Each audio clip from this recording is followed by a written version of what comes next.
fucking first cut. Golly.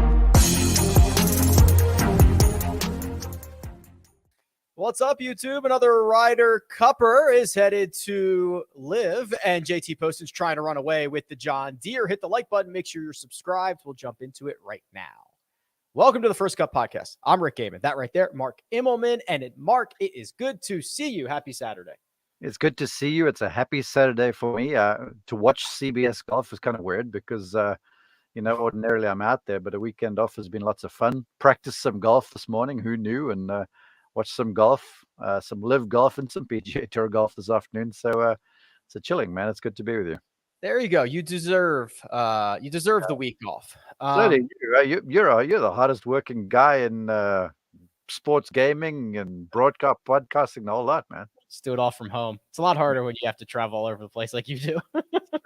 That's true. All right. Well, I'll admit we did not have a single LIV golf item in the outline today. That was not the plan until about 10 minutes ago when Greg Norman called me personally. He did? And he said, Give me Paul Casey. How about that? He sounds strangely like Jonathan Coachman, but that sounded convincing. Yeah, it's, similar. Paul Casey has joined LIV, and he will be on Bryson's Crushers, which adds to the list of some of the European Ryder Cuppers. Lee Westwood, Ian Poulter, Sergio Garcia, Graham McDowell, to name a few. And also, Paul Casey, the last time we saw Paul Casey was two things. Players Championship on 18, his drive right down the middle of the fairway gets stuck in that divot, and he goes on to make bogey.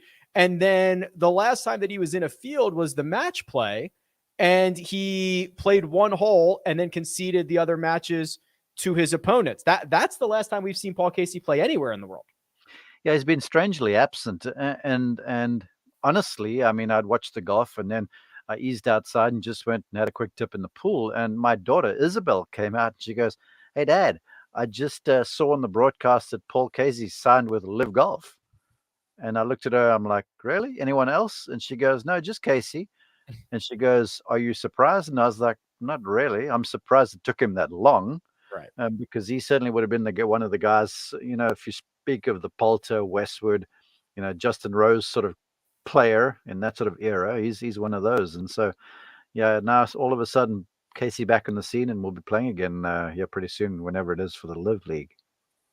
Yes, so we will keep an eye on that and any further news that comes out of LIV Golf. But for now, Mark, it is all about JT Poston, who is looking to go wire to wire at the John Deere Classic. It was a Saturday 67 that turns his lead from 4 to 3, but a 3-shot lead going into Sunday, pretty handy. Yeah, wire to wire leading. We're sleeping on leads are difficult. And look, JT Poston has been kind of, I don't want to use the term journeyman because that's got a negative connotation to it. But, he's a real hard worker. Never really a world beater when he was in college. Comes from Hickory, North Carolina, but just a talented dude. He's easygoing and plays the game with a sort of an abandon about him. And he's one of the great putters on the PGA Tour. In fact, if I had to pick a list of 10 guys to putt a hole of 10-footer for my life, Poston would be on that list. Oh. And so when he gets the ball striking ironed out, then, he's well on his way to shooting low. And he played well last week. And then, of course, this week, the greens are always good. And looking through the way he's been playing, I think the swing is it's in beautiful time. Seems to be striking his irons really, really well. And give himself lots and lots of looks. And the way he rolls it, in fact, all of the guys near the top of the leaderboard this week, as I look through them, they all putt pretty well. So for Poston with good confidence, making putts, he's looking pretty convincing, really, because, as I say, sleeping on the lead is not an easy gig, and he's done it since that opening 62. Yeah, absolutely. And I'm glad you mentioned his finish from last week, T2 at the Travelers Championship. You tack that on to a T9 at the Wells Fargo Championship, a T3 at the RBC Heritage. Poston's been playing a lot better from kind of the spring into the early summer. So this is not completely out of the blue. No, it isn't. And he's one of those guys. Well, look, I guess you can say it for the PGA Tour, where you always expect a player to make a run coming Sunday. And you always expect players to go on runs, and they'll go on a bit of a run and then they'll taper off for one or other reason, and then they'll have a little run again. And that's kind of how the seasons go. And the guys who play consistently well throughout the year, those are your extra special talents, if you will. And that's not discounting anyone on the tour, because you have to be very talented to remain out there. And so you expect him to make little runs, and clearly he's making some hay right now. And in just a few weeks' time, a few short weeks, in fact, we're going to be going back to Greensboro, where he should be very comfortable. He's won that event before, went 72 holes without a bogey en route to the victory. So I'm keen to see how long this little run lasts, because if he keeps going, let's say he finishes it off tomorrow, he hurtles up the FedEx Cup rankings, got a few more events that fit the bill. He's playing well. I mean, he could be one of those guys that enter the playoffs and all of a sudden start turning some heads and play their way from next to nowhere into the final 30 at Eastlake. Yeah, right now projected with a win to go to 22nd. So certainly would be in the mix if he could close this one out. Mark, we saw TPC Deere Run play 2.5 strokes under par on Saturday. That was by far the easiest round we've seen this week. Is there an expectation that, hey, that was moving day, we're going to get a little bit stiffer conditions, or maybe pin positions, or maybe make this a little bit more difficult on Sunday? Yeah, it's all on the hole locations around there. And then the thing about the golf course too, always in the morning, it's a little more moist. It's a little more receptive than in the afternoon, because ordinarily, all the years that I've been there in the past, the afternoons are warm. They're not that humid. So with the bent grass greens, they start to firm up. They start to dry out a little bit. The bent grass fairways start to roll out a little bit. So you have a ball that hits and then runs 30, 40 yards, and all of a sudden it's in the rough.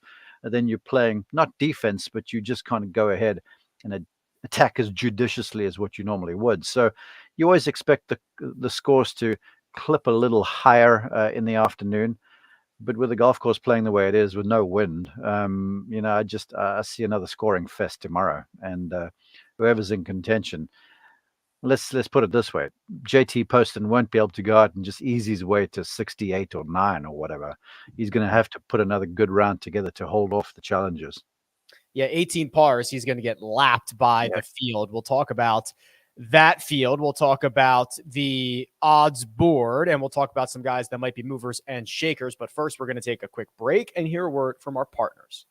And we're back looking at the odds via our friends over at Caesars Sportsbook. It's JT Poston versus the world. He's even money, plus 100 with Denny McCarthy, 3 shots back at plus 500. Scott Stallings, 3 shots back, plus 550. And then just a plethora of names below those guys, Mark. Does anything in particular stick out to you, whether it's Poston or one of these guys from further back? Well, as you look down the list, look, Stallings has won a couple times. Grillo's got 1 win. McCarthy's still looking for a win. Callum Tarrant hasn't won. Bo Hogue hasn't won. I mean, these are guys that are looking to try and get in the 125 right now and get in the playoffs. Chris Nagel's unproven, not even ranked on the FedEx Cup. Christian Besaidno's won abroad, as is Matthias Schwab. But, you got to go all the way down to Cam Davis for someone who's sort of you're going to go, whoa, there's someone who could really threaten. So right now it's Poston's to win. I don't want to say to lose, because you hate to sort of speak ill of someone because he's played so great. But with the confidence, with the way he's playing, with the way he's putting, this is all his. I have to think that, you have to hand the edge to maybe the guys, for anyone to chase him down if they do. It's whoever's alongside him in the final group, or maybe the penultimate group, if they get a little hot. Because in seasons here before, someone's posted and then they've sort of held out a little bit. I think of Lucas Glover last year. He wasn't in the final group. Dylan Fratelli, a year prior when this event was held, I think we missed a year because of COVID. Fratelli, he posted before the leaders came in. Jordan Spieth, when he won, it was the same sort of deal. Hold a bunker shot and posted a score. So 3 strokes is a big advantage, but we have seen folks fumble that before. So this is all posted, and I feel like it's up to McCarthy and Stallings to if anyone, put some heat on him. I believe it is Poston's to win as well. And but however, 2 guys that I think are going to improve their position on Sunday.